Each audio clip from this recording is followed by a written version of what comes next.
This week on the Steam Machine Podcast, this force is like Ray Charles because it can't see shit. Cue the music!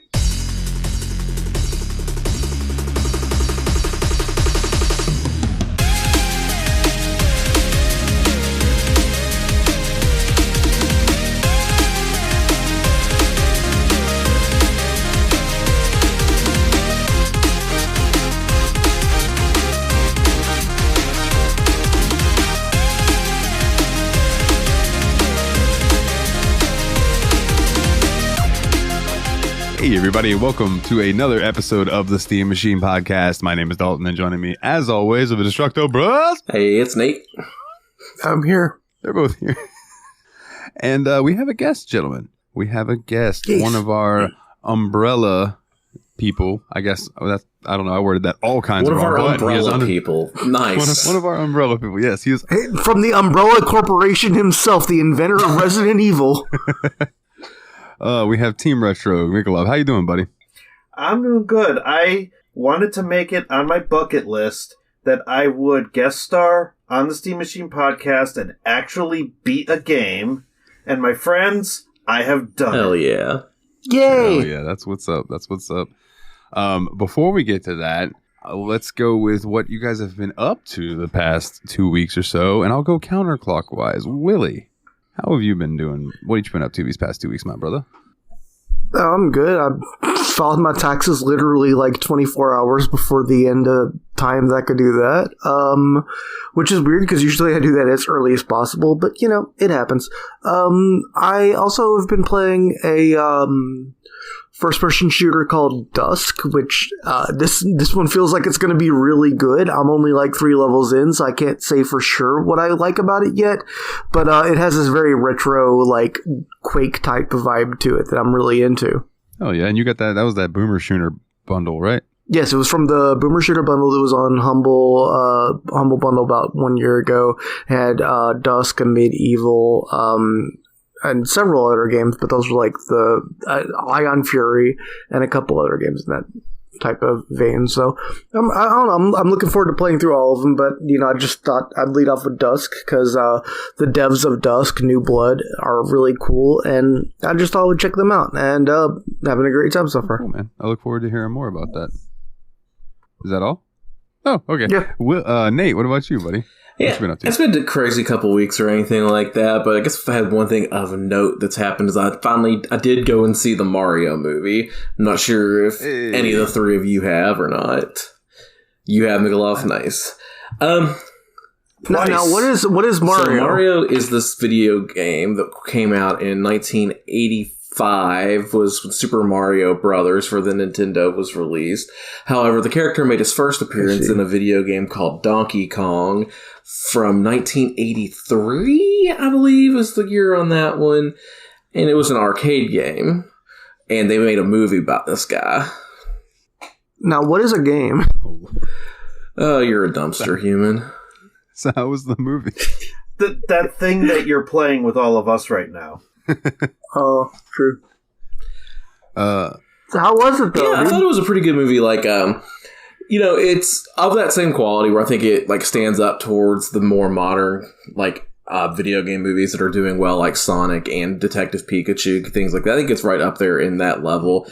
If I were to put it between those, I think it'd be like my second favorite between like Sonic and Detective Pikachu. Okay. The thing I think people worried about a lot with it was Chris Pratt playing Mario, but in my opinion, you kind of forget Chris Pratt has anything to do with it a couple minutes into the movie. He actually does a good job of not sounding like Chris Pratt, so kudos to Chris Pratt for his role as Mario. There are much more egregious voice actors in this movie, like Seth Rogen playing Donkey Kong. Just sounds like Seth Rogen, guys. He does not put any effort into a voice into that character whatsoever. Hi, I'm Donkey Kong. It even gives the Seth Rogen laugh, like for real. Like that's literally in the movie.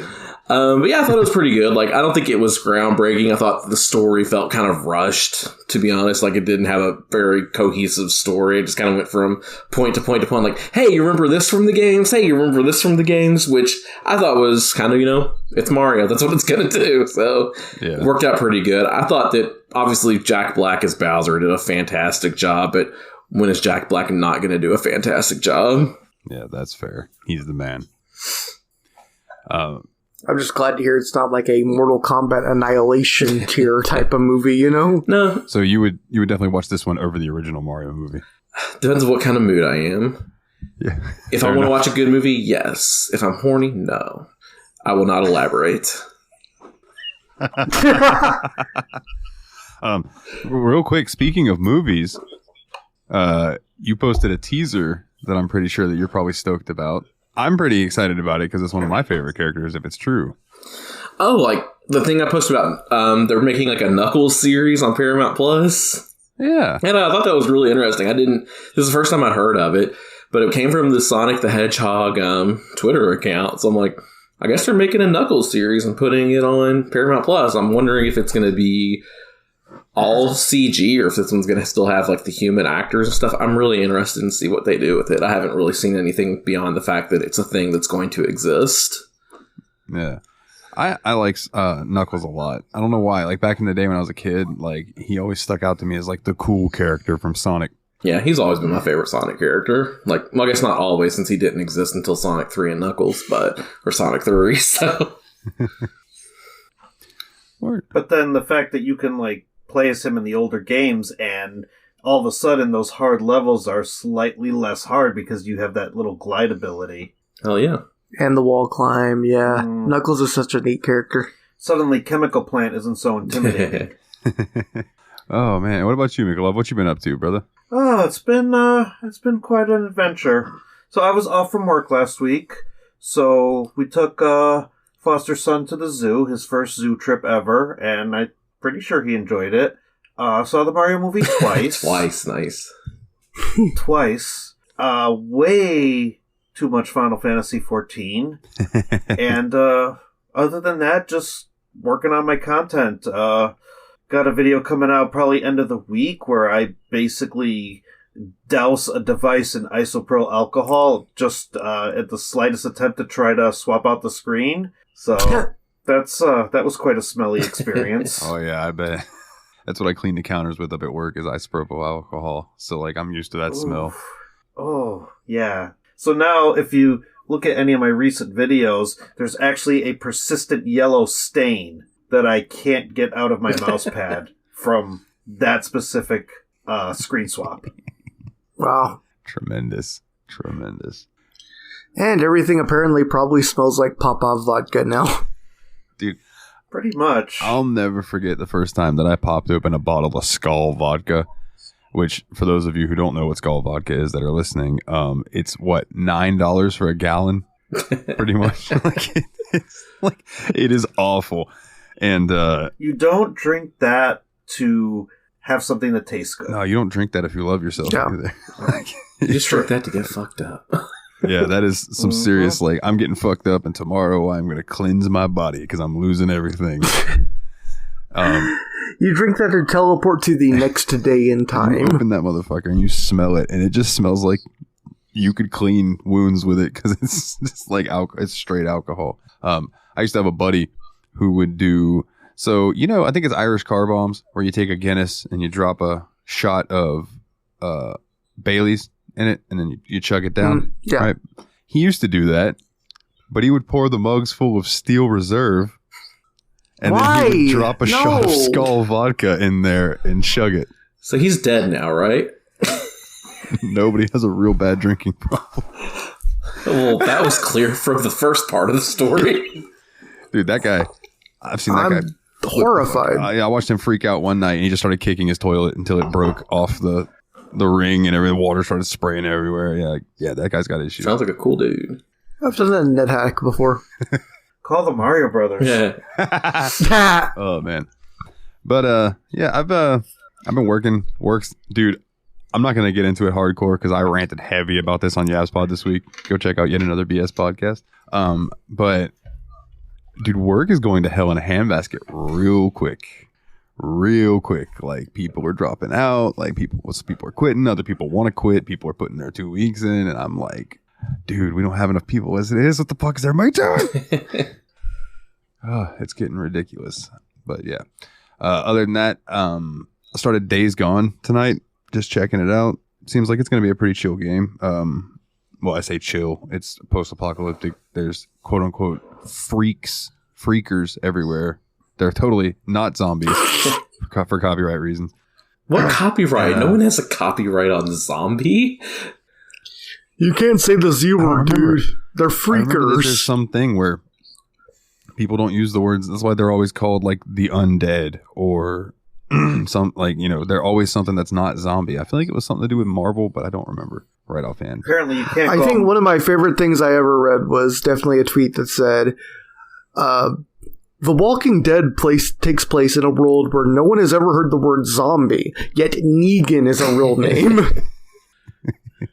Yeah, it seems interesting though. Like it started strong, so I'm interested to see where it goes. And then I've been freakers. I can't get over that. No, that would absolutely rip me out. Yeah, they're like freaks. And it's funny you said rip you out because there's another faction in the game called Rippers, and they're all like, instead of tattoos, they all cover themselves in scar designs, and they're real weird looking. They look like is it Puzzle Man, the Batman villain who's like covered in the scars because he's always cutting pieces of puzzles. I think he killed Willie. I might have, but anyways, I've also been playing. He's facepalm. I'm confused. His eyes turned into fists is what that is. He wants to punch me so bad that his eyes have turned into fists. I've also been playing a lot of 2K23 and going through. I did beat GM mode. Got all 10 trophies. So there's a weird bug, and I wonder if the patch that they released today fixed it, because I've bitched about it, and hopefully it willed it into existence. But when you had a GM mode file, if you tried to start a second one, whenever you tried to go into your first show, it would just crash every time without fail. So I was like, okay, so I completed the first season. So I deleted that file after I completed it, and now I started another one with created people in the roster too. Because the first time I went through, Blade was the only one. So now I've got everybody in there, and it didn't crash. It didn't crash, and I'm having fun with it again. And what I like too is like once you beat season mode, or once you beat the GM mode seasons, and you get all 10 trophies, and you get inducted to the Hall of Fame, you can keep going. You can just keep going indefinitely, which I think is pretty cool. So I'll probably end up doing that with that file, since I've got everybody in there that I'm looking for, and go back and forth between that and Universe. And eventually I'll play the story mode. I mean, I beat the John Cena showcase. That was tremendous. I cannot, I know people have their feelings about John Cena, but John Cena's a man. Like, as a human being, John Cena's a man. There's very little reasonable criticism to have of John Cena in the year 2023. I saw a little meme the other day, and we can move on from this. That was like, when people told John Cena he only had 5 moves, he took that shit personally. And in the video, it was him doing that crazy summer, or the, it was like the Somerset flip. Sunset flip. Thank you. Jesus Christ, Somerset. I'm thinking of Elder Scrolls. Yeah, the Sunset flip power bomb that he does now. Like when he used to do like just a punch, and then like the elbow, the flying thing, the 5-knuckle shuffle, and the I want to call it FU because I've been watching older wrestling, but the AA, excuse me. And now he'll actually bust out some legit wrestling moves now, because he's just like, oh, you want to say I can't wrestle? Let me show you this. Have an arm drag.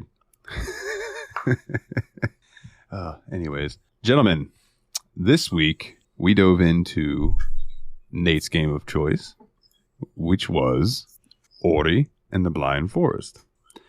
And before we get into opening thoughts and anything like that, we have to, of course, because it is the obligatory Wikipedia bullshit, talk about the O-dubs. So, Ori and the Blind Forest is a platform adventure Metroidvania video game developed by Moon Studios and published by Microsoft Studios.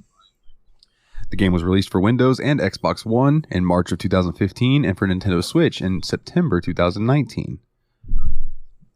Players assume the control of Ori, a small white spirit, and Cian, the light and eyes of the forest spirit tree. Players are tasked to move between platforms and solve puzzles, and the game features a save system called Soul Links, which allow players to save their progress at will with limited resources, and an upgrade system that allows you to strengthen Ori's skills and abilities. So, Nate, what made you choose this? And after choosing it, what was your first impression of it? Yeah, I chose this because obviously I'd seen like picture stills and things like that from it in the past, and it looked very much like the kind of game I would like.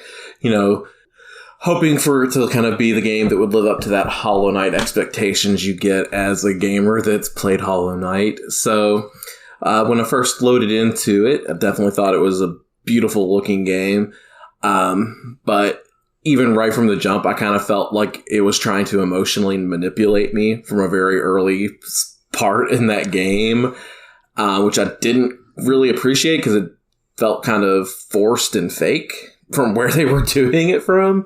But from the very initial gameplay standpoint, it looked great and the platforming felt pretty good in the beginning. Oh yeah. Okay. And Willie, what about you? What was your first impression going into it? Loaded it up, started it up. I really liked a lot of the visual style that it gave me immediately, but my god, the fact that it used the font, I think it used the font Seago UI for the main thing, and I couldn't help but think I'm in a Microsoft advertisement right now. It felt so Microsoft as hell the moment I joined the game. But I did enjoy the sort of minimal, vague type of, I don't know, weirdly spiritual, glowy forest setup that it had going on. And I also thought that it was also a little manipulative, but I was also kind of I don't know. I was kind of there for it at first. All right. And Mikolov, what about you, bud? So this game has been on my backlog for a long time, which is why when Nate announced it, I was like, "Hey, do you guys mind?" So I actually bought this on Switch, rebought it on Steam Deck, decided I'm going to play it on the Steam Deck because the first thing that happened when I booted up the game on there is I have this plugin called Deck Settings. And the second I booted it up, it said, "There is an optimized setting for this game. Please click here to find out what that is." So I found out what it was. I plugged the settings into the Steam Deck, took a look at my battery life, and it was like, you have 7 hours of battery life remaining to play this game. Nice. And so I'm like, okay, we're going to do this. And so I booted it up. And, man tears within the first 5 minutes.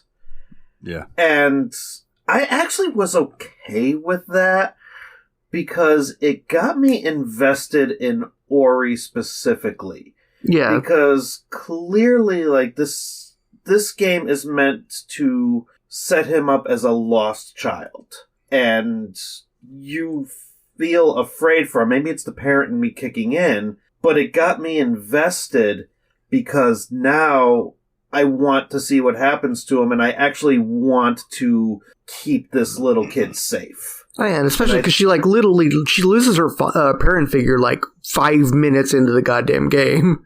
Exactly. And so you're going through that prologue, and you're like, this poor kid has no idea what to do and where to go. Is relying on this little tiny light bulb to kind of guide her, or is it her? I think her. Yes. Okay. To guide her, and now she has to walk into this forest of evil, and all you want to do, at least from my perspective, is wrap her in a blanket and just make sure she gets where she needs to go. Yeah. So my this is a game that I also had on my backlog for a long time. Obviously we played it for the show. It was in someone's backlog on the show. But it's something that I've always wanted to play because I loved the look of it. You know me, I love a good art style. I love color. I love contrast of color and things. Bioluminescence, things like that always get me because it's just so cool looking. And coming into this, I was like, okay, so I know I'm going to love the way this game looks. But there's that little thing that I am not very good at Metroidvania games. So that was still looming over my shoulder. So, but it's still, I loaded it up, and again, I will agree with Mikolov here. I legit was tearing up at the beginning, and what's funny is that I didn't take it as a parental relationship. As weird as that sounds, I took it as they were they were best friends. They became best friends.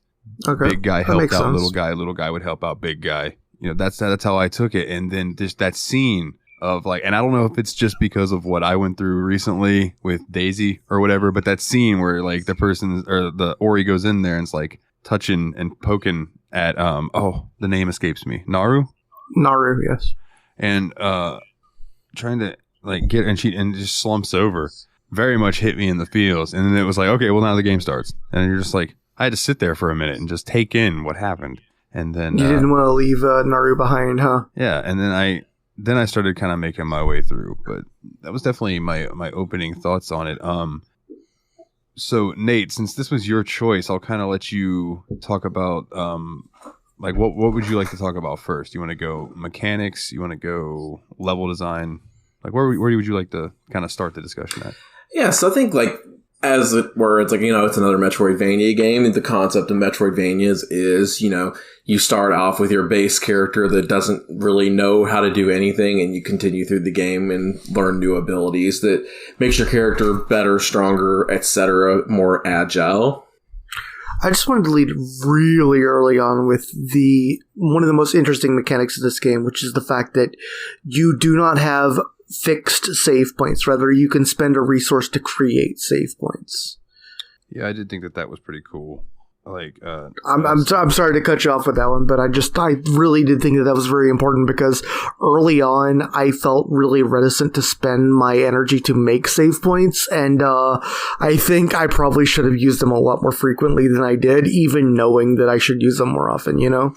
Yeah, and I think it is an important mechanic. Like you said, it's like there's a few places that there are save points that aren't generated by you, which are the soul links. But when you do create a soul link, it costs an energy point. And early in the game, you don't have very many of them, so you're trying to save them and not use them too much because you don't know when you're going to be able to refill that resource.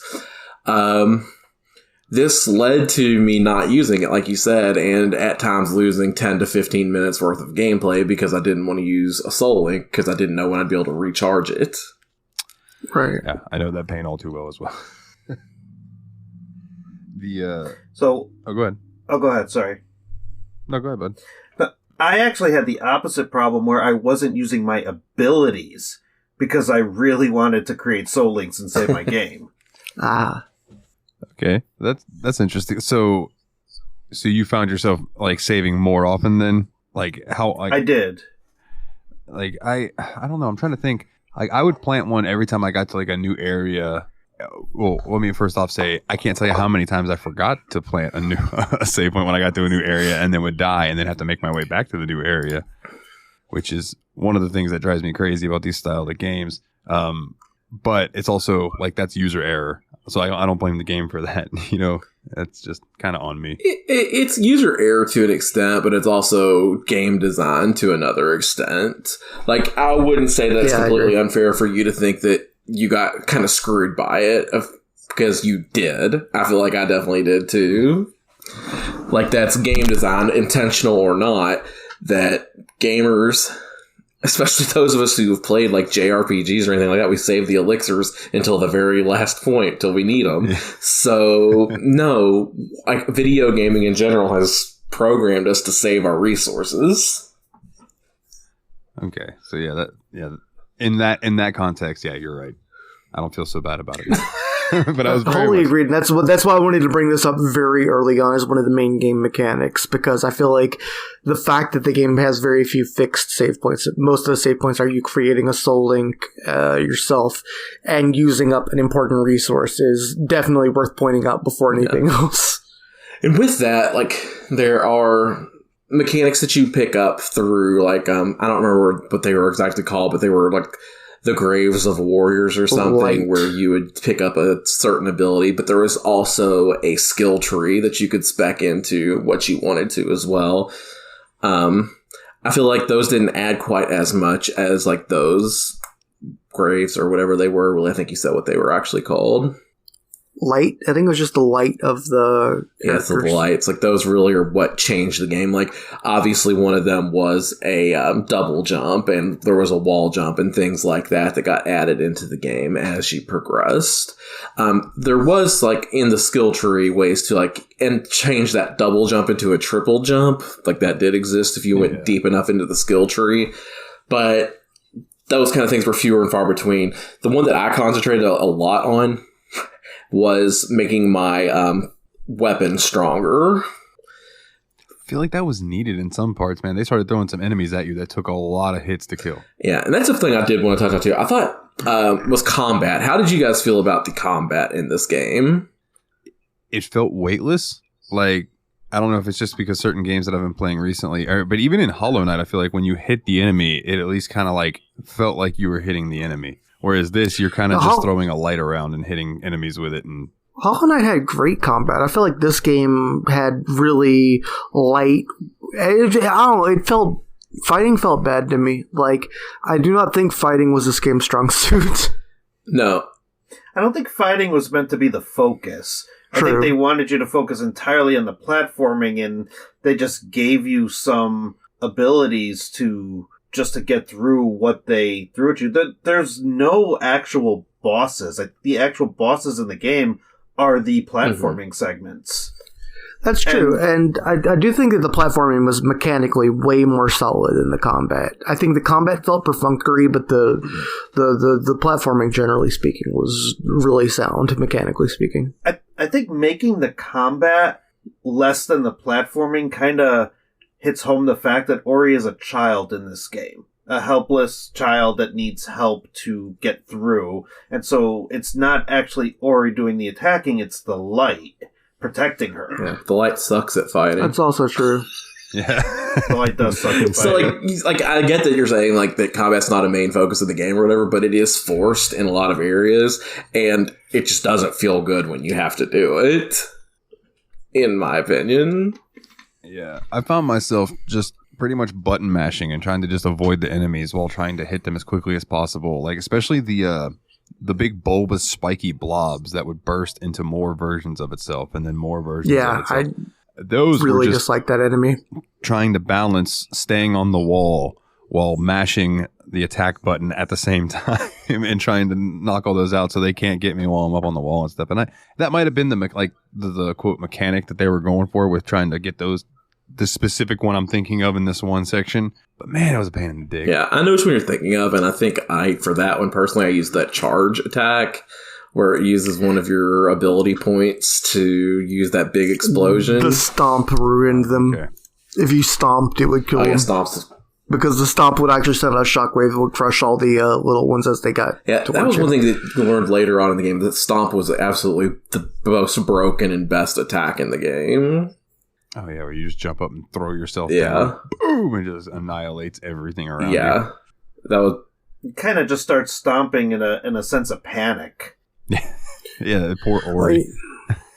Thrown. Unfortunately, I often did the stomp button when I was not trying to hit the stomp button and just sent Ori right to throw her butt entirely into spikes. So, rip. Oh, that happened to me way too often. I don't know if it was because I was using the D-pad and not the stick, but there were times where I'm like, why are you spinning and heading toward the ground right now? Yeah, I also played this game on an Xbox One controller D-pad, so that may have been a part of it as well. Yeah, I played on that as well, but I didn't ever accidentally ground pound. I tend to get up buttoned in these games more than I do down buttoned. Fair enough. I actually used an Elite controller, and you can actually swap out the D-pad in that, and so I use just the regular cross D-pad for that instead of the, weird one that comes with the new Xbox controllers now. Yeah, like the concave one. Yeah. I will say that there were certain areas in this game where, as beautiful as this art style is, there were some set designs that I was just kind of like, I couldn't tell if it was in the forefront where if I land on that it's going to hurt me, or if it's in the background. And it's like, I can safely go there, and there were like a couple times that got me with thorns where after I'm like, okay, so surely I can land there because I was able to land over there the other time. Splat! Dead. Fuck! Lose 20 minutes. This was a huge problem I had too. The game didn't, sometimes it would make danger spots glow or whatever, but sometimes it was really hard for me to distinguish something between being a foreground element versus just being part of the art of the game. And there was definitely one part I definitely remember where I jumped to land on this platform, but the platform was merely a foreground object, and I just plummeted. Like, that was a big problem for me in this game, was things that looked like that you could use were not usable, and things that you thought were background objects hurt you. Yeah. More often than I would like to admit that killed me, and it drove me crazy. To the point that I eventually started playing. I want you guys to know this. I played this game from about the halfway point with cheats, because I was like, I would like to get through this. I still didn't get through it. And I played with God mode. I didn't play with they had a thing where you don't take damage at all. I was like, no, I want to be able to actually take damage and know when I'm getting hit so I can know what to avoid. I at least try to learn while I'm going through. I still died way more than I would like to admit, because falling and landing on thorns and stuff like that would still kill you. Yeah. You just didn't take damage from enemies. And it was like, so much rage. Yeah, I remember there was one particular part in this game where I died and lost about 20 minutes of gameplay because everything was going great and wonderful. I had like a full health bar. I was doing great. And then jumped down, and this laser came out of nowhere and killed me in one hit. Oh, like, there are one-hit kill traps in this game that you don't know until you get to them. And, like, you can be chilling with a full health bar and then just get hit once and die. And it really sucks and takes the mood out of you. Oh, dude. Did you guys pause the game at one point and actually check your death count? Yeah. Yeah, constantly. I was like celebrating my 100th death and then my 200th death and so forth. I don't think I got to 300. I think I got to 200 something. 450. Wow. And I played on really? easy. I played on normal. No cheats, because I didn't know that was a thing, but I decided I was going to play it on easy just because I wanted to experience the game and have it beaten in time. And the easy was not easy. Normal wasn't either. And like, after I beat it on normal, I did think to go in and try to play it on hard, but I decided against that pretty quickly after I started doing that. I have a question, because I forgot to mention this at the very beginning. We all played the definitive edition, right? Yeah. Yep. All right. So yes. Did you know that there are differences Yep. in the original and the definitive edition? For listeners, quickly, the definitive edition added the area, the Blackroot Burrows and the Lost Grove. And designed to be an expansion of the game's lore, the Burrows prominently focuses on the past of Naru. And it also added the ability dash. Like, that was not in the original, which I was like, oh, I liked the dash ability. So yeah, that was just a quick little tidbit that I thought was interesting, that they actually made differences in the definitive edition. Usually it's just a graphical upgrade. Yeah, I'm glad they did that too. But I will say the one thing is, like, I've wandered into the Blackroot Burrow way earlier than I should have at one point, where the only ability I had at that point was wall jump. And I was glad I didn't use Soul Link anywhere in there, because I don't think I would have been able to make it back out. And apparently I did the same thing too, and then just stubbornly beat my head against it until I fucking got through most of it. Like, I got the dash before I got the double jump. Which is insane to me. Like, I didn't get those things till after I'd beaten the game, because I was like, So one thing that I've kind of, because I was doing some research about this game, one thing I've seen is that a lot of people complained that you can 100% soul link yourself into a spot that you cannot fucking get out of. I believe it. Like, there are just certain areas, if you accidentally wander in there before you have the ability to get out and you somehow get somewhere and then soul link trying to get through it, you can fuck yourself. They also said the areas where lasers will randomly blast you. Like, you accidentally drop a soul link right there and then the laser kills you. When you load in, you're just going to load in right where that was at, and then the laser's going to blast you over and over and over for a loop for eternity. That's kind of funny. It's funny, but it's also shitty. Oh, yeah, I agree. They should not let you put them down there. But, like, so that's like a gripe that people have with this game. But, like, overall, if I remember right, the rating for it on Steam is, like, overwhelmingly positive. Did they fix or patch that in? Because every time I tried to put down a soul link near a laser or something that could hurt me, it actually wouldn't let me. It said something along the lines of, you can't put a soul link in an unsafe zone. Yeah, you're right. I do remember seeing that message as well. Maybe they made some updates to it so that wouldn't happen. That might have been a change in the definitive edition. I'll have to look more into that. But yeah, the all reviews for Ori and the Blind Forest Definitive Edition is overwhelmingly positive, with the recent being very positive. Okay. So I mean, the game's not bad. No, it just has some mistakes. Yeah, I agree with that.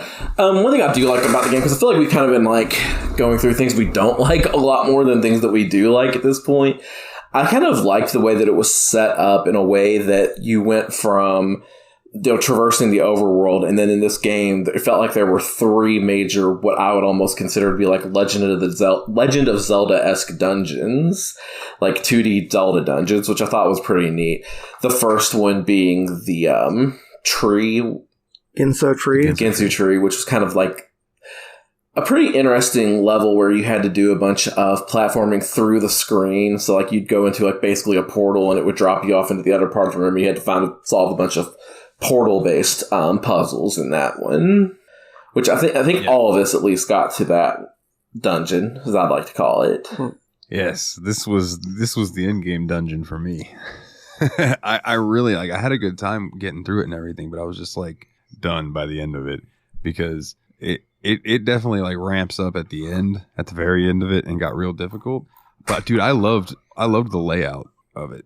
Like I wish I had taken more screenshots so I could reference the certain area that I'm talking about. But there was a part in the tree before you fix it and the water comes rushing in and all of that, where it was, I believe you were having to navigate through the sacks going through the portals. And I really enjoyed how you kind of had to use the knowledge that you had gotten throughout the game so far to make it through that in one piece. And it took me more tries than I'd like to admit. But that feeling of finally getting through that point of, the gliding through the narrow things and all, like, it felt good to get through it at the very end, And I think that's just good level design, because it was punishing and hard, but it wasn't unfair, at least in that area.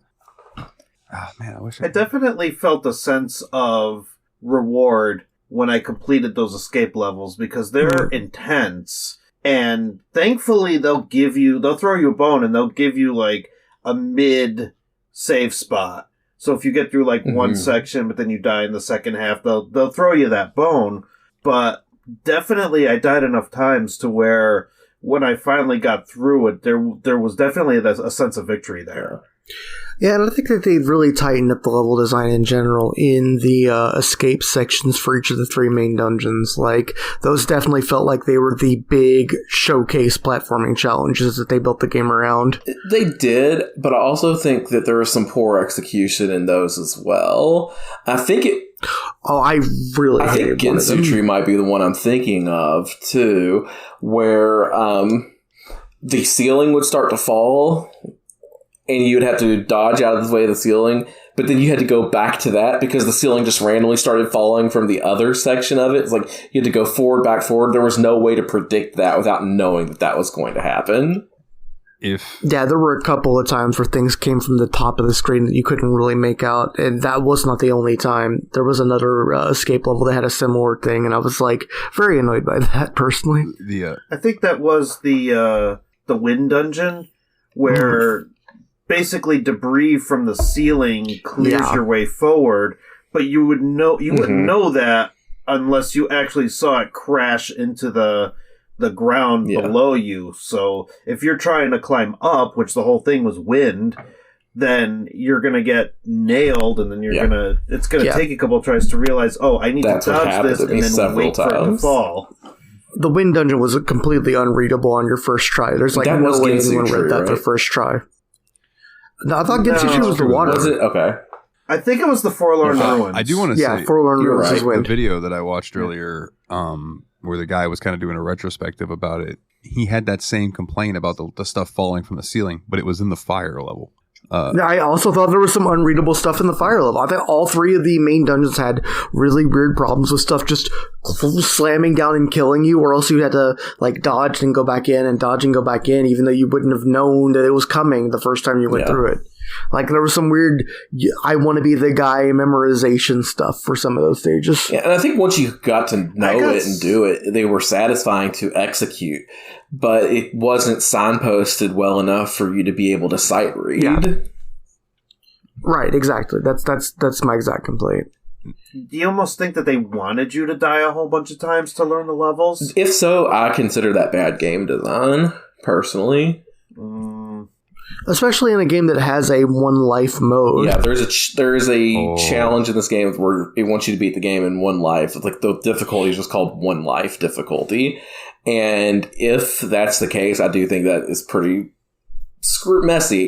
really messy, honestly, if they decided to make that the mechanic of how to learn it was to die a bunch, but then give you the option to play on one life difficulty. Yeah. I know you were saying, I do have something positive to say. I know you were mentioning that not everything was positive, but like I do like that each area that you go into feels unique. Like as far as the aesthetic, the look, like when you see certain things, like say mushrooms or that are in this certain area, they're only in that certain area. Like you don't really see them. They're not like tile setted in other spots. Yeah. You know, now like some of the thorns and stuff. Yeah, that is what it is because those are there to harm you. But even those like tended to look slightly different in each area that you were in. And I really did appreciate that because it just kept everything fresh with each new area you'd go into. I found more things to be like, wow, that's pretty. Which I found myself saying a lot. I felt like the game had a really good sense of exploration. I feel like I almost wish I wasn't the person playing the game, because if I could just enjoy the visuals of it, I would have had more fun than, like, not just the visuals, but like even the audio. Like, I think the incidental audio was really good. Not the music per se, but the like the creaking and crackling, the organic sounds when you were like doing the platforming were really good. Like you'd run over stone and wood platforms and they sounded old and decrepit, and I really thought that added a lot to the organic feel of the environments. And I know like people who love these type of games might disagree with me, but Nate, you being the case, you might agree with me on this, but you might not, just because of the way the combat is in this game. I feel like I would have enjoyed this game a hell of a lot more if there would have been no enemies, if this was just a straight platforming puzzle game. Or if the enemies were not killable, and you used, because there's an ability in your game you get called, I think it's called the bash, that you can use to bounce off of projectiles that the enemies shoot at you, or even just bounce off the enemies. Like you said, yes, the combat was terrible, but being able to do some of the things off the enemies, like the bash projectiles kind of thing, was really cool. Like that was actually one of my favorite things I wanted to bring up in my mechanics in this game. Like the bash was one of my favorites because it was the most unique mechanic this game had. But yeah, combat, if you could, like, I wouldn't get rid of the enemies completely because of that reason. But could you replace like the enemies? Well, okay, so how about keep the shooting enemies then and get rid of the fucking like birds or like the froggy things that just jump off the fucking screen and then land on you and take all your health in one hit. Yeah. Like I don't think they added anything to the game personally, so yeah, I wouldn't mind it. But I did enjoy some of the puzzles, like having to use the shooting enemies. Like the one in specific that I can think of is where you jumped over it and you landed on the next spot that was kind of covered, and you had to get that thing to shoot at you, and then you jumped out of the way so that enemy's attack would then blow that crater open, and the enemy would come out of that, and then you did that all the way until you could have it bust through the door that you needed to go through, which I didn't mind that. And I guess if you took away enemies, that sort of puzzle wouldn't have been able to be executed, but I like the idea of blind, or of what happened with the shots, but like I feel like you had to make some blind jumps sometimes towards enemies and just hope they shot at you too at a time or two, and I wasn't a big fan of that either. I think the game could have done without the random slime enemies. I think the birds were necessary. I think the shooting tentacles or in the last level the big fire spheres. And I actually liked that you can actually use the bash mechanic as a reflect for the projectiles. That took me a couple of tries, but once I realized, I just have to go the opposite direction, and then it bounced the projectiles back, I actually thought that was a pretty nifty way to do combat. It was probably one of the better combat experiences I had. And then that was even how you ended up solving one of the puzzles, too. Yeah, I liked using that to break barriers more than I liked using that in combat, personally. Like, using it to reflect the shot against the enemy, whatever, but using it to break a barricade, like, that was cool. That was legitimately very cool. Dude, that one puzzle where you had to do that and then shoot it through the portal, and then you had to haul ass up to catch it and then shoot it another direction. It took me so many tries, but when I finally got done through that thing, I was like, yes, I am all that is man. Yeah. That's funny too, because one of the things I was going to complain about was I didn't think all the platforming puzzles, I didn't feel great about finishing. Like, once they were done, I'm like, finally, I've gotten through it, whatever. Kind of like how I felt about Crash Bandicoot. That puzzle, though, when I finished it, I'm like, oh, I am a genius! I am a puzzle genius! I am a god of games! Like, that was a great feeling. Yeah. Okay. I will say... Oh, go ahead. No, go ahead, because I'm kind of changing gears, so go with what you were going to say. Oh, I was just saying, I liked the puzzles enough in this game that I would like to play another puzzle game, like, relatively soon, but, like, more so, like, a game that's just strictly puzzles. Like, I don't know whether I throw the Turing test, because I've never actually played that one, or go back to the Talos Principle, something. I'll figure it out eventually. Yeah.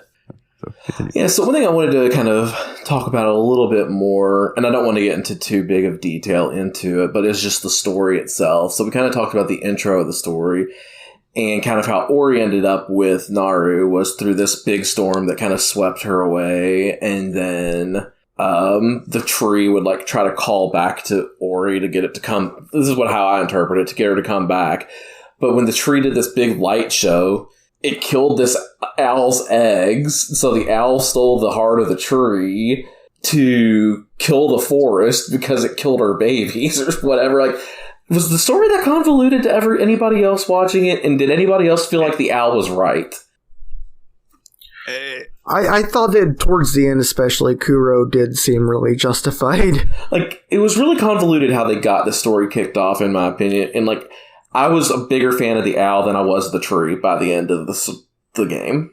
I genuinely thought that the plot twist was going to be that we were the bad guys all along and that Kuro was right. Okay. Just making sure I was the only one that felt that way, because, like, that's why I've, like, left at the end of this game feeling like it was really trying way too hard to emotionally manipulate me, because it tried to make me feel bad for the main character at the beginning. Then it tried to make the villain look sympathetic. And then, like, I was like, you're really trying too hard to make a Disney movie without any of the character development. So, I'm glad you said Disney movie, because on the Wikipedia it says that this game was inspired by The Lion King and Iron Giant, right? Story-wise. Now, the video I watched earlier, he commented about Kuro, the bird, and he said, by the end of this game, with about roughly 5 minutes of screen time, Kuro was the most interesting character that they had.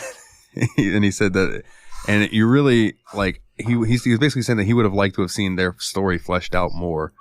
And the way, not to jump to the ending or anything, but the way the game ends, he said that he would have liked, like, that moment to happen, and then you spend the next hour trying to get to Kuro to hash out the end, like, yada, yada, yada. He went through this whole spiel, but it kind of just leaves you there at the ending. I don't want to spoil the ending for anybody who really wants to play this game, but I mean, it's just...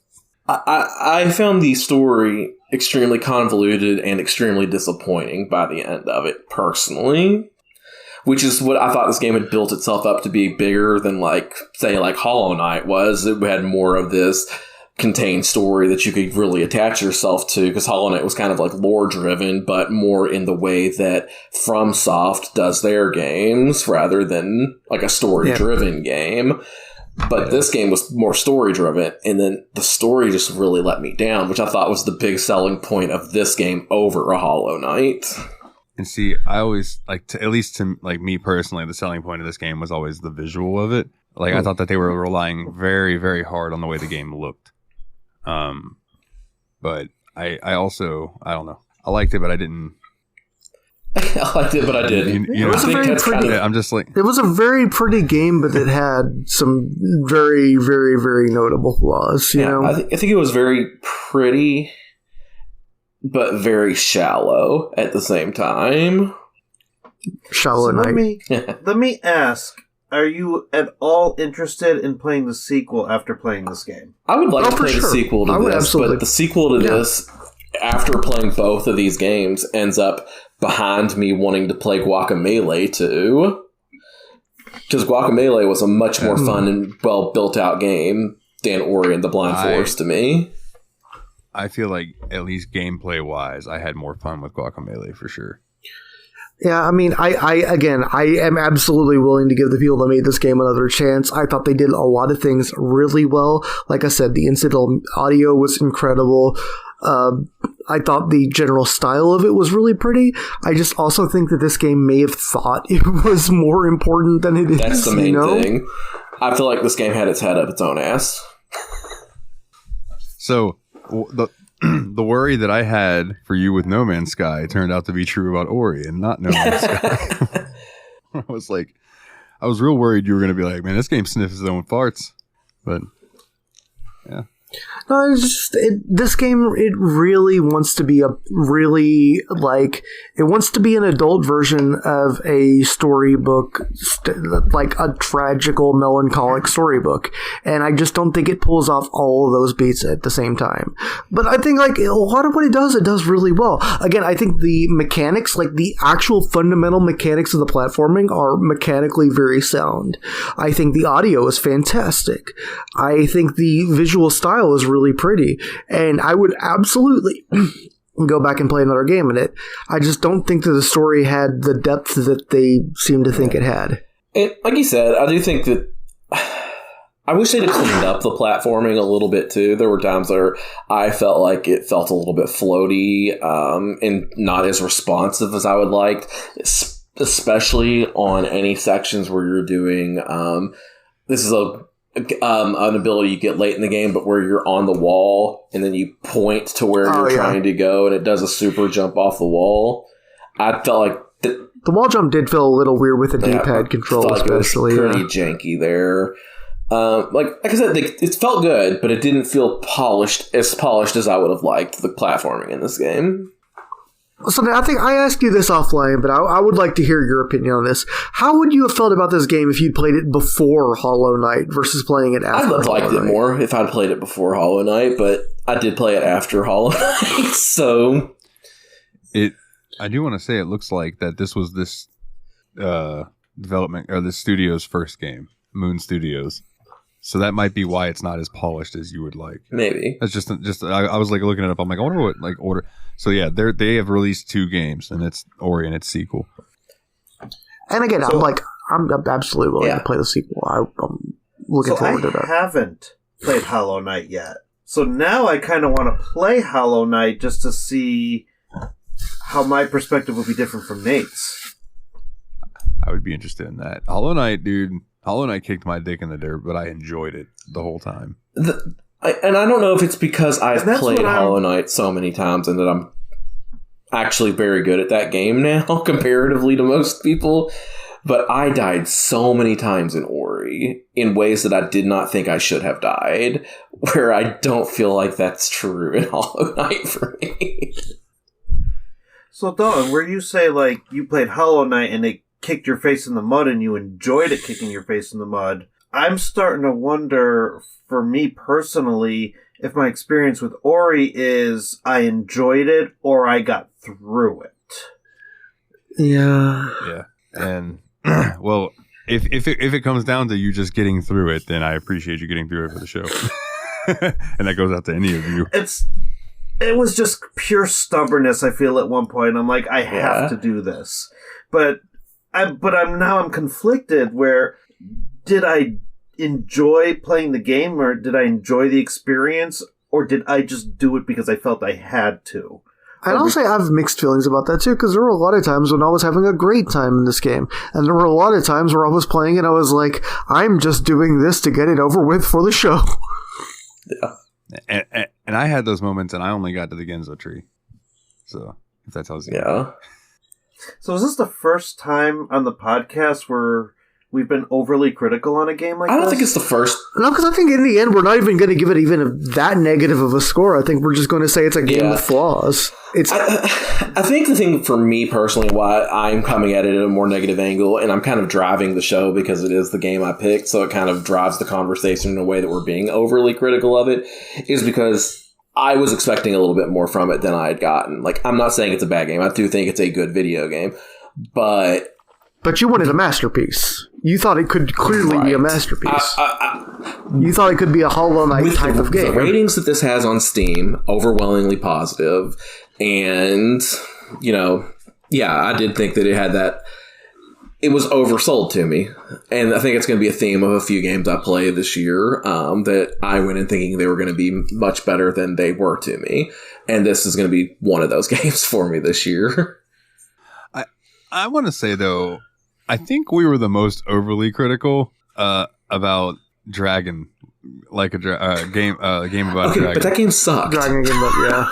Well, that's what I mean. Like, well, yeah, okay, no, you're right.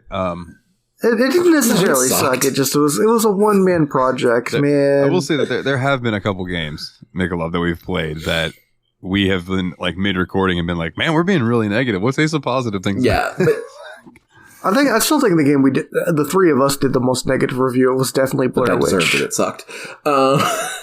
Yeah, no, that game was actually trash. But game was pants. But no, like I do think that's partially my fault, Mikolov, on this episode, because I did kind of drive the conversation and kind of brought up the things I wanted to talk about. Then I had mostly negative things to say about those things, so I think that kind of influenced the conversation on this game a little bit.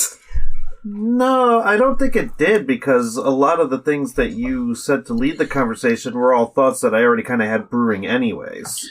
I think the problem is that it's a beautiful precision platformer, and the ceiling is so high on that genre that when you don't meet that ceiling, it's sad.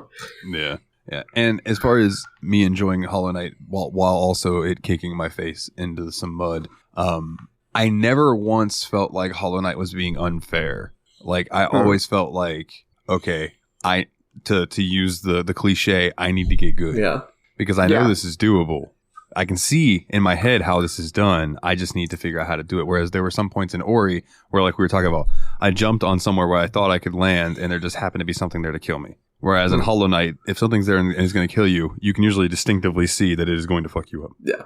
So we want to give final thoughts and ratings? Yeah, unless there's any other big points y'all want to bring up, I think it's time for that. I'm good. All right. Well, I will start this one off then. Since I only got to the Genzo tree, or Gensu tree, I can't remember quite which one it was, but it was Genso. Genso? Okay. Love the art style. Love the way this game looked. Love the fact that like it all felt not hand-drawn, but hand-placed with care as far as the aesthetic. Not necessarily the functionality, but the aesthetic. It's great. I did like a lot of the platforming of it. I did not like the combat. And I enjoyed what parts of the story that I saw. I didn't quite get to all the stuff that you brought up that you had issues with. But what I saw, I did enjoy. I'm going to give this a 7. Just because I know that it's got its fan base. And it might just be, it's one of those games, it's just not quite for me, but it does have some mistakes, so I can't give it any higher than a 7. Okay, fair enough. I'll go ahead and go with my next. I think that this game had a lot of things that it did beautifully. I think that the visual style of it, a lot of the audio were magnificent. I think that the general meat of the platforming was really good, and yet there's just not the soul animating this game that I wanted there to be. Like, ultimately, it is just lacking what should push you through it. And I also am going to give this one 7 out of 10. All right. Nate, what about you, bud? Yeah, y'all beat me to it, because that is actually the exact score that I had planned on giving this game as well. It's like, I think it's good, not great. Do I think it deserves the overwhelmingly positive reviews it has on Steam? No. But if I were to give this a rating on Steam, would I give it a recommend or not recommend to other players?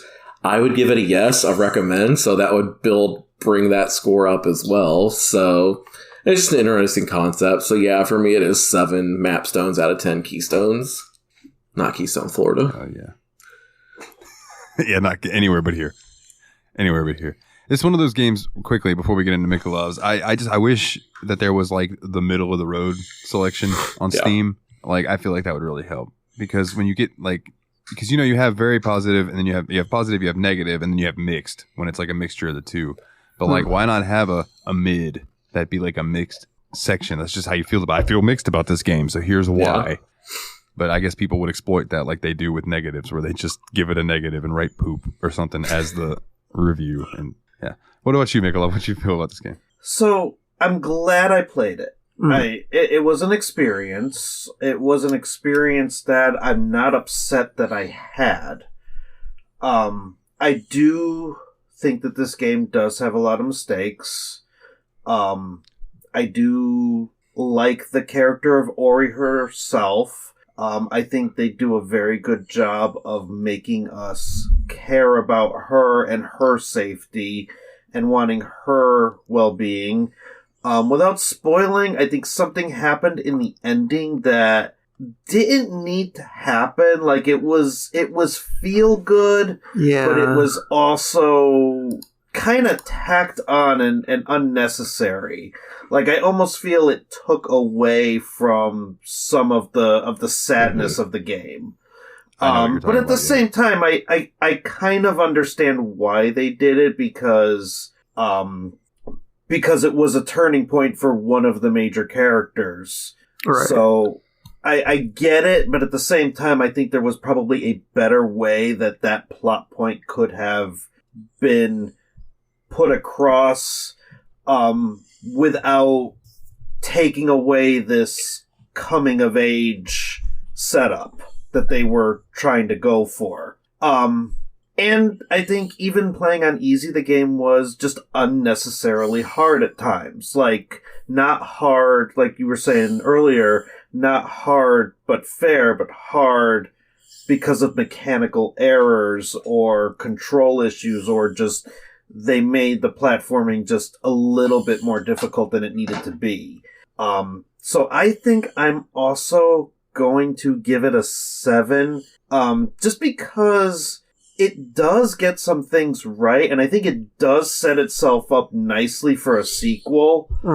But the journey to get there may not necessarily be a journey that you're going to enjoy. It's just something that you're getting through because there might be better on the horizon. So I'm going to go with 7 Aries out of 10 Narus. And again, to reiterate on what you said, like, I don't regret playing this game at all. I think what it did well, it did superbly well. I just wish it had done more things as well as the things that it did an awesome job at. Yeah. And it kind of makes you hope that maybe they learned from this in the sequel.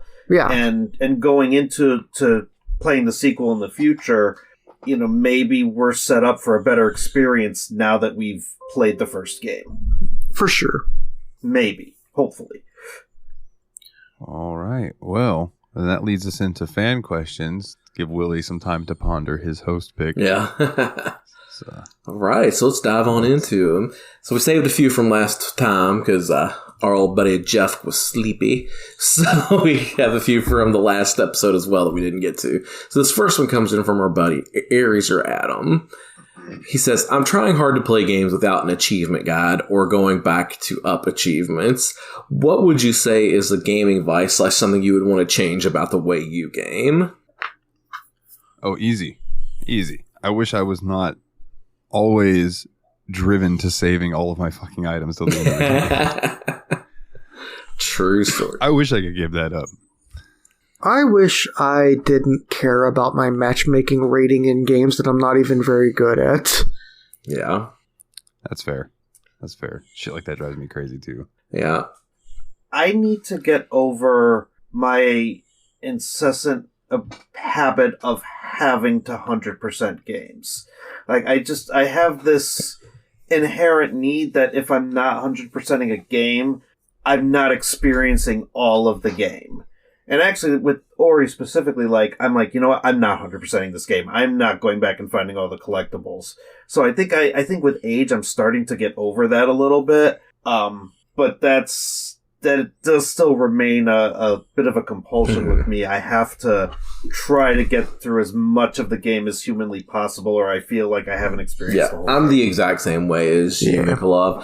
For reference, yes, I did 100% this game on normal mode, but the things that are going to stop me from doing a full 100% Steam completion of this are, there are 5 achievements I don't have in this game out of 57. One of them is complete the game on hard difficulty. Okay, that's not so bad. Finish the game in under 3 hours. I don't want to. Ooh. I'm tired of speedrunning's not fun anymore. Stop making me do it. Complete the whole game without using an ability point, so you don't get to use the skill tree at all. Complete the whole game. For audio listeners, I'm shaking my head like turbo mode. Last two achievements are kind of the same thing. One's called Immortal, and the other is called Unhinged. It is complete the game without dying, and the other one is complete the game on 1 life difficulty. I'm like, no, I don't think I'm going to do these things because they're not fun. And one game that really helped me with that was actually Breath of the Wild. Because, yes, I did complete every single shrine in that game, but there was no chance in hell I was going to find every one of the Korok seeds. Korok seeds. That just wasn't happening. So games like that definitely help break bad habits like that for me. Do you feel like games today are purposely trying to make completionist runs near impossible? Yeah, I do. I mean, it makes sense. They want you to spend as much time in their game as they can get you to spend. Yeah. Because it makes their look better on Steam and everything. Like, if their player base dies off in a few weeks, other people aren't going to want to buy the game. But if their player base is still up, then... So yeah, I do think they're doing it on purpose. Yeah. It's kind of like it's not as egregious as games as a service type thing where they're just releasing content to keep people coming back. Like over and over and over. It's still very metric-y based. Yeah, but it's still all about the numbers, baby. All about the pennies. Yeah. One other thing that is something that I would like to change, but I'm very torn on it, is I am very quick to run to a fucking trainer and turn it on and use cheats, right? I'm very quick to do that with any game I'm playing. And even when I'm playing Skyrim, I'm very quick. Console, TGM, God mode. If I'm slightly overweight and can't fast travel, I'm typing in God mode so I can fast travel. Fuck that, right? And I don't like that I'm that way, but at the same time, a lot of these games that I play are very long and story driven, and I'm there for the story of it. So like in my head, I'm like, okay, so say I'm reading a Witcher book. How many times did Geralt die in that fucking book? 0. So like when I'm playing through this game, it pulls me out of it when I have to do a boss fight 50 times in a row, when really Geralt should go in there and yeah, he should get his ass kicked, but he shouldn't die. He should slay the monster and prevail. So it's a weird tear that I have in my head. But I don't cheat in multiplayer games. That's a rule. I don't cheat in I know there are people who do cheat in multiplayer games, and I am against don't cheat in multiplayer games. Other than like Phasmophobia, when it just like benefited us and didn't affect other people. You know what I'm saying? Like that didn't, we weren't playing against another team and that caused the other team to lose because we were cheating like that. That's the stuff that I'm against. Alrighty. Our next one comes in from Master Loot. What is a misconception you thought as a child, but now realize how silly it was? That there was a nudity code in Tomb Raider 2. Because I always thought I was just putting it in wrong because the code that they told you. So the way Tomb Raider 2 worked is anytime you tried to put in a cheat, if you got it even slightly wrong, Lara would explode into a million pieces. Well, she would explode into about 9 polygons. But so anytime you try to do the nude cheat, it would just blow her up. And you always thought you did it wrong. You had to try again, do it better. There was no nude cheat. What about the Mew truck in Pokemon Red and Blue? Oh, that's actually what I was thinking. God. The old fake Pokemon cheats were really huge for me. Yeah, wasn't there? Oh, go ahead. Go ahead. I'm sorry, I lost it. Yeah, wasn't there a thing in one of the Pokemons where they said that there was like a Master Ball hidden in a bush in one of the buildings, but then it was actually there. Like if you went and looked, and there was one Master Ball there. I don't think so. I might be remembering. The only wrong. Master Ball I could think of in the old games is don't you find it in like the mansion? I think that's what I'm thinking. No, what am I thinking of? I don't know. I could very well be remembering a ROM hack that I played 7 years ago. There was just a Master Ball in a bush. You don't find the Master Ball in the mansion. You get it from the head of Silphco. Yeah, I felt like it was like in one of those types of buildings. You like walked over to a plant that was in a planter, and you clicked on it, and you got another Master Ball. I could be wrong. No, I can't. I'm thinking back to my Pokemon lore, and I can't recall a moment like that.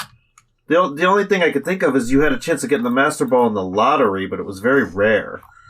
Oh, that's right. I forgot about the lottery in that game. Yeah. I don't know. That might have been a ROM hack thing. I'm not remembering. I could also be not remembering. My memory is not the greatest. Yeah, mine either. That's why they call that shit dope. What about you boys? Yeah, so for me, there's this one sprite from Final Fantasy 1 for the NES that I completely saw wrong until I was about 20-something years old. I'll post this in out of context too, but this sprite for the Imp, which is like the first enemy in Final Fantasy 1. I don't know if you guys see it the way you're supposed to or not, but for me, this dude looks like he's got a big-ass pompadour on his head with two horns coming off the side. That's wrong. That's not what it actually looks like. And I just saw this sprite completely incorrectly through my entire childhood, and now I wish I never saw what it's supposed to look like, because it's so much cooler the way I see it in my head. Like, dude's just got the Johnny Bravo. Thank you very much. Hey, I are those horns Yes. coming out of his head? And then he is wearing like almost like a Link type hat. Okay, that's my interpretation. You He's have got a knife correct in his interpretation. hand. Okay. Oh, what was it? There was what was it? It was one of those older games back in the day where I couldn't tell that homeboy's face. Oh, it was in Final Fantasy VIII. The gatekeeper, when you're going in and out of Balamb Garden, the guy that you can play cards with who watches the front gate thing, who's in the little glass room, always thought that he was just some young punk kid that was there watching the thing. But if you play it now with the HD Final Fantasy VIII release, you see that it's an old man. And I was wrong. Nice. What about you, Will? like I said, it was just literally Pokemon things I was thinking of too, like the old school getting fooled by the old Pokemon tricks. Right. So this next question comes in from some dork, I think. This is from Team Retrogue, actually. At what point... Oh, that guy. At what point in a game do you sit down and say, that was nice, but I'm ready to move on?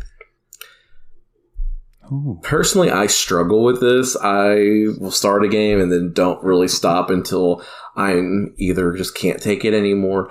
The thing is, what usually happens is the games that I enjoy, but I'm like, yeah, this is fun, I'm going to come back to this a little bit later, are like games like Kingdom of Amalur, which I really enjoy and I keep wanting to come back to. It's still installed on my computer. I have not gone back to it yet, but I think it's fun and I want to. And then there's games that I don't want to play that I just continually go back to and go back to and go back to. It's one of the most annoying things about myself. Maybe that should have been my answer for Adam's question too, because it's just like, some games I play I don't want to play, but I just keep going back, man. How do you stop?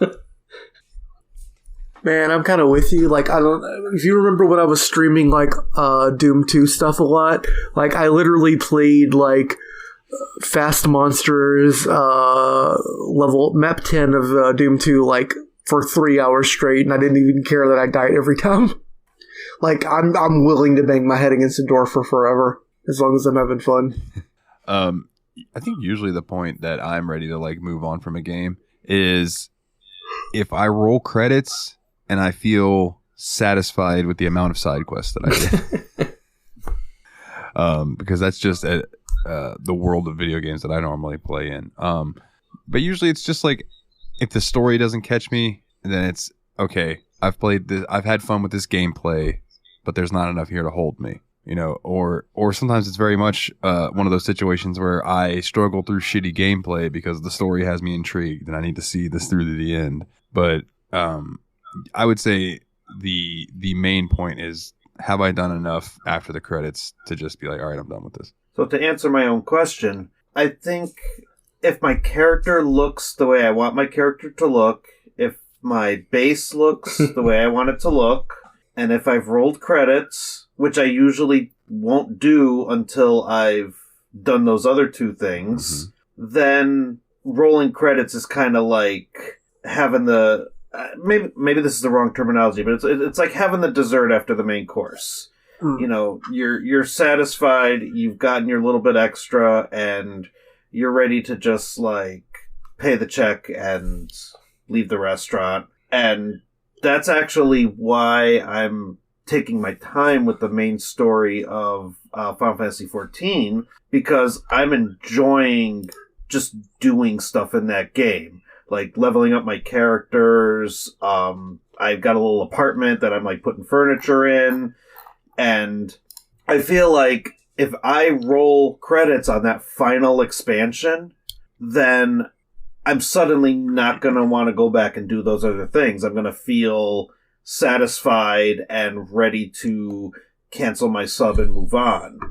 So, for me, I feel like once, I have this awesome character with a great house and whatever stats I need them to have, then I'm ready to say, you know what?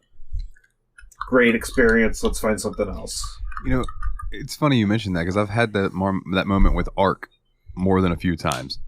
Last time I played Ark, it was like my character had decent armor, and I built my my base near this like cliff cove, right? And in Ark, there are these things that drop down from the sky that are like these pods that glow really bright light. And one kept dropping across this cove. So I sat there and watched Nate stream SpongeBob SquarePants Battle for Bikini Bottom Rehydrated for 4 hours, 5 hours. It was a long time that Nate streamed that night. And in that whole time, I was figuring out and constructing a bridge across this thing, right? Because I didn't have the quote, I installed the bridge mod, which allowed you to try to make a bridge. Excuse me. I did this before I found the bridge mod. So I went down to the floor, down at the very bottom of the cavern, or the, whatever the fuck word I just used, cove. And I built platforms that you would put down for flooring across the water, underwater, and across, and then would build walls and then I would put ceiling, walls, ceiling, and I did that like 3 wide. And I had to do it like up and up and up and up and up, and I kept having to build ladders so I could climb up further on the inside. And finally got up to the very top, and was able to make it wholly across. Got that whole bridge finished. Everything's fine. It looks beautiful. It's massive, and I uninstalled it. Wow! I was happy with it. You know what I mean? I was like, I have done what I wanted to do. I built a massive bridge, and I need a break from this. So I totally get that, where it's like you get something built and done, and you're like, okay, now I can stop. Which kind of brings me back to my earlier point of, are games really making completionist runs impossible? Because it's going to take me hours and hours and hours to get satisfaction out of the games that I'm playing nowadays. Yeah, not many quick jolts anymore. Correct. Yeah. Which actually, that's something to say about Ori. Like, it was a nice, quick breath of fresh air. It was a 10-hour game. Sure. In a world where, 100 hours is not enough. Yeah. I don't know. I like really long games, so I have no dog in this fight, but... Uh-oh. Yeah. I don't know, it depends on the game, because, there's been times where I just get a game that, honestly... I spent an hour and a half playing the Murder Sonic the Hedgehog, and that made my entire night one night. You know what I mean? So it's just like, I like a long game, but God, I want some short games too, man. They're important. Yeah, fair enough. So what's the next question, my good sir? Yeah, next one we have comes in from Madakin Queen. Random and not sponsored, but if any of you have tasted any G Fuel flavors, I'm interested in opinions. I have not. I've heard good things about the Sonic's Peach Ring flavors. All right. Yeah, I'm not even sure what G Fuel is. Gamer Fuel. It's like a cafe. Yeah, it's like a caffeinated, you mix it up like a protein powder type thing, but it's like a caffeinated, dehydrated drink. Oh, okay. And I would ask Mikolov, but I think we might have lost him. I think so. So we'll continue on, and hopefully he can rejoin us. If not, have fun editing, Dalton. Yeah. Our next one comes in from Kana, which is, what is the last TV show you watched is getting a crossover with the last video game you played. What is the unholy abomination that has just been created? So my video game that I last played was Super Mario Brothers 3D World. The TV show I watched while eating dinner tonight was Family Feud. So in my head, this abomination that's been created is we have Mario, Peach, Luigi, and Toad on one side of the Family Feud, while Steve Harvey, and the other side is Bowser, Kamek Koopa, just a couple other of the Koopalings, and I don't know. I just think it's funny. I would watch that episode of Family Feud. The last TV show that I watched that was like a legitimate TV show was an anime called Darling in the Franxx, and the last game that I played would have been Days Gone, so it would have been a zombie apocalypse anime. But instead, before we went live, I logged into WWE to change Baron Corbin's outfit. So we're getting a wrestling anime, gentlemen. Darling in the X. The X being the WCWX crossover WECWE DDBB. Yes. The last TV show I watched was The Sandman, adaptation of the Neil Gaiman show. And the last video game I played is unsurprisingly Doom 2. So it's going to be spooky. Hell yeah. All right. This next question is also from Kana, and there's a picture that goes along with it in the questions if you want to see it. And basically what it boils down to is, what is the game that's changed your life? I might come off as an asshole or a douchebag from saying this answer. Don't feel like I've ever played a video game that has changed my life in any significant way. I think I like video games for that reason, because I can just sit there and enjoy them. And I don't know, like, I have trouble with the whole concept of media changing my life. I can't really think of anything that impactful to me. I don't know. Maybe it's just my interpretation of it. I wouldn't say life-changing, but I will say that Persona 5 definitely brought me back into the world of JRPGs that I had left for a long time. Where, like, for the longest time, when I wanted a JRPG fix, I would just go back and play Final Fantasy VIII for the 1,000th time, instead of trying to check some new things out. So when I finally dove into Persona 5, it really opened that world back up to me to go and explore. And I've played a lot of good games since then, like Dragon Quest XI, fucking Trails in the Sky. Like all these banger games that I never would have played had I not. So that'll be my answer for that. Yeah. Well, I mean, at one point I said that I've only ever rated a book 5 stars on Goodreads if it changed my life, and there are like 3 books that I've rated 5 stars, and 2 of them I only would have found out of because of a video game I played when I was younger. So I would say that the video game Hitchhiker's Guide to the Galaxy. Hey, because it definitely eternally changed my sense of humor, because it introduced me to Douglas Adams' humor and a lot of other really cool humorists from that. You know what, though? Looking at that image that Kana has sent, I think I do have an answer that I can kind of roll with on that one, and it is one that we've played for the show, honestly, because that image, just watching the credits roll, just seeing the way this game ended and everything, feeling that way makes me feel for Yakuza 0. Just like that feeling of, like, sure, that's what just happened here. Yeah. And honestly, that game gave me a lot more faith in video games again. It totally turned my opinion around on Sega as a company. So fair enough. I'm just saying, I want to mention it on the show so it gets willed into existence. Now that Sega owns Angry Birds in Yakuza 8, let's get Angry Birds on Ichiban and or Kiryu's phone. Hell yeah. Oh. Or even if you want to do Ichiban gets Angry Birds, Kiryu gets the Angry Pig game or whatever the hell they have now. If you want to mix it up. But all right. And our final question for this week comes in from Fenris. If you could have any one item from any video game, what would it be and why? Fenris's would be the Regalia or Ring of Lucis from Final Fantasy 15. And let's not talk about slots.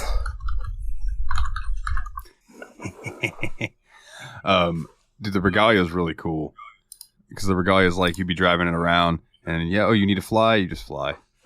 Like, it'd be pretty sweet. Although that's later in the game that you get that. It's a possible minor spoiler for Final Fantasy. So I answered this on YabSpot as well, and I think I have to give the same answer because they're just so cool. And technically it's from a game because it's been implemented in some D&D related video games. But dude, a bag of holding. Yeah. Ah, nice. Like, I want a bag of holding so bad. Like, let me just stuff a whole bunch of shit into this thing that's an infinite void, and then I just reach in it, think about what I want, and I grab it and pull it out. Yes, please. I'm going to cheat because mine isn't 1 item. It's 7 items. Give me the Chaos Emeralds. The Dragon Balls? I'm taking over the world. No, I'm not the hero. I am the robotic. Dr. Nathan Robotic. I want the Ice Brand from Final Fantasy IV because that's what my screen name is based on. Hell yeah. Hang it up on the wall. Be badass. It's just a sword. It's cold. It's a cold and it hurts sword. people. Yeah. It's a sword of cold. I feel like it'd be nice to hang that on the wall because then you could just walk over to it with a drink and just put the tip of the sword in the drink. Just the tip. And fucking cool it off. Yeah, just the tip. You don't want to go in there too far. Nice. Oh boy. That was the last question. All right. Good stuff. All right. That means, Willie, what is your host pick for the next 2 weeks, my good sir? How do you feel about doing something multiplayer?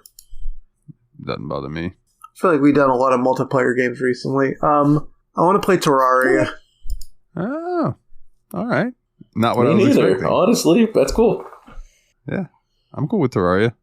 Man, Cool. I'm gonna have to clear some room for that game. Huge file Such a right huge there. file. All those stolen FF1 sprites gotta go somewhere. All right. Well, Terraria then. It works for me. All right. Well, then I guess that just leaves some house cleaning. So, if you would like to come and join us on the Discord, it is bit.ly/TSMP Discord, all capital letters. If you want to check out the website, which is now up to speed, thanks to one Dane himself, Mr. Puzzles, bit.ly/The Steam Machine Disc. Oop, wrong. No, I'm sorry. bit.ly/The Steam Machine Podcast. Excuse me. And if you would like to support the show, which would mean a shitload, it really helps me out a lot. Actually helps me pay for my insurance. So that's super sweet. Patreon.com/The Steam Machine Podcast. And if you donate $10 or more, you can get your name read out like these wonderful people. Nate Sir Cogsworth, the 7th of June-iper, Jeff, the original Expendable, Mr. Syllables, old Jeffy Lube himself, Ariesoradam, shout out to his podcast, Revival and Extinction, James, the Steam Machine, Hall Monitor Hall, and Team Retrogue. Go check him out on YouTube. And while he did drop tears, I'm still going to include him because he keeps our websites up to date, and he's the man, and that is one Mr. Puzzles Dane himself. You guys all rock. Thanks. Thank you very, very much for your support and all that you do. We appreciate it very, very much. And if you would go check out our merch store, it is tsmpproductions.threadless.com. Get you a shirt with our logo on it. That would be pretty sweet. And then send us a picture with you showing it off. That would be cool. If you like the music from the show, nilethenightmare.bandcamp.com is where you can check out all of my electronic music. And if you would, please leave us a 5-star review wherever you get your podcasts. iTunes and Spotify, though, specifically. Boys, that about does it, man. So back here in 2 weeks for some Terrarin. We're going to be doing some Terrarin in the Terraria. Maybe we'll even build a terrarium. Yay. That's enough of my stupidity. As always, y'all. I'm so sleepy. I'm going to bed. Y'all For take me care. and the Destructo Bros. Take it easy.